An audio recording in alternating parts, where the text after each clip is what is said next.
அனைவருக்கும் வணக்கம். சமூக வலைதளத்தின் ஊடாக இன்று கன்சியூமர் ப்ரொடெக்ஷன் ஆக்ட் நுகர்வோர் பாதுகாப்பு சட்டம் குறித்து ஒரு சிறிய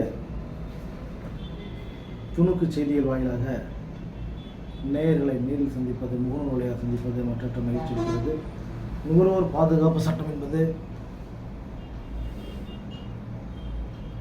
இந்திய அரசியலமைப்பின் அங்கீகரிக்கப்பட்ட விதிகளுக்கு உட்பட்டு யாரெல்லாம் நுகர்வோர் என்கின்ற பதத்திற்கு ஒரு வரையறை வகுத்து கொடுக்கப்பட்டுள்ளது.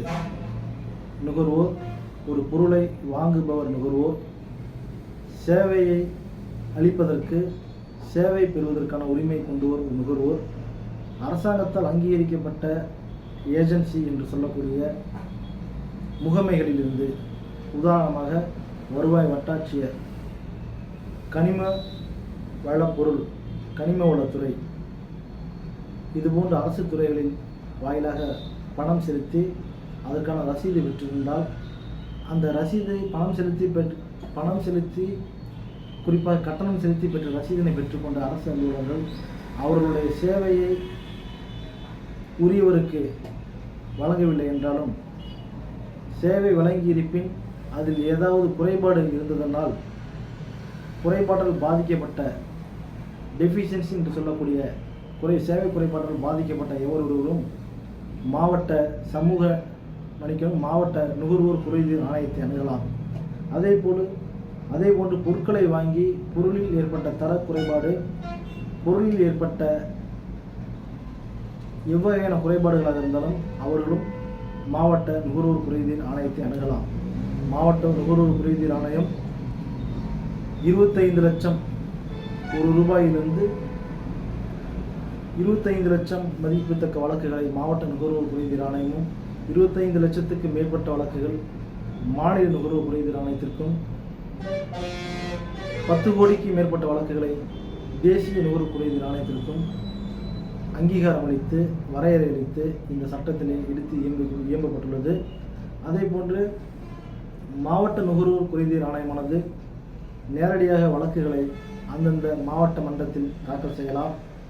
எதிர்மனுதாரருக்கு முறையான சம்மன் சார்பு செய்யப்பட்டு அவர்கள் தரப்பு விளக்கத்தை கேட்டறிந்து இந்த ஆணையம் குறுகிய காலத்தில் விரைவான முடிவை எடுக்கும் என்பதில் எவ்விதமான ஐயமும் இல்லை. இன்றைய காலகட்டத்தில் வாங்குபவனே விழித்திரு என்கின்ற கோட்பாடு சட்டம் இயம்பப்பட்ட, அதாவது எழுதப்பட்ட நாளிலிருந்து அமுலில் இருந்து வருகிறது. இன்றைக்கு ஃபேஸ்புக், ட்விட்டர், யூடியூப் போன்ற சமூக வலைத்தளங்களின் ஊடாக பொதுமக்கள் பல்வேறு பொருட்களை அதாவது விற்பனை செய்யப்பட்ட பொருட்களை சமூக வலைதளத்தின் ஊடாக ஆன்லைன் மூலமாக பரிவர்த்தனை செய்த பொருட்களை வாங்குகிறார்கள். அந்த பொருட்களில் தரக்குறைபாடு, சேவை குறைபாடு உள்ளிட்ட அனைத்து குறைபாடுகளும் உள்ளது. ஆகவே குறைபாடுடைய பொருட்களுக்கு உரிய நிவாரணத்தை மாநில அல்லது மாவட்ட அல்லது தேசிய நுகர்வோர் குறைதீரத்தை அணுகி அந்த பொருட்களில் ஏற்பட்ட குறையை நிவர்த்தி செய்வதற்கும், அதனால் ஏற்பட்ட மன உளைச்சல், அதாவது மென்டல் ஆக்னி என்று சொல்வார்கள், மன உளைச்சலுக்கு, மனவேதனைக்கு, பொருளுடைய ஒட்டுமொத்த விலையை கருத்தில் கொண்டு அந்த விலை கருத்தில் கொண்டு பில்லில் அச்சடிக்கப்பட்ட விலையை பாதிக்கப்பட்ட நுகர்வோருக்கு வழங்க சொல்லி ஆணையம் நிறைய உத்தரவுகளை பிறப்பித்திருக்கிறது.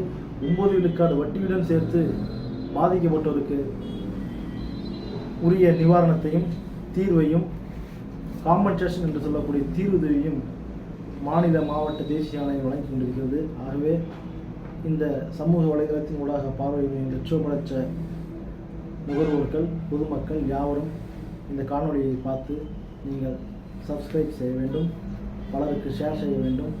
நீங்கள் கற்றுக்கொண்ட, நீங்கள் கேட்டறிந்த இந்த தகவல்களை பெரும்பான்மை மக்களுக்கு கொண்டு செல்ல வேண்டும் என்றால் இந்த சேனலுக்கு நீங்கள் ஆதரவளித்து உங்களுடைய பெருவாரியான ஷேர்களை மற்றவர்களுக்கு பகிர்ந்தளிக்க வேண்டுமாய் உங்களை நெஞ்சார கேட்டுக்கொள்கிறேன். நன்றி, வணக்கம்.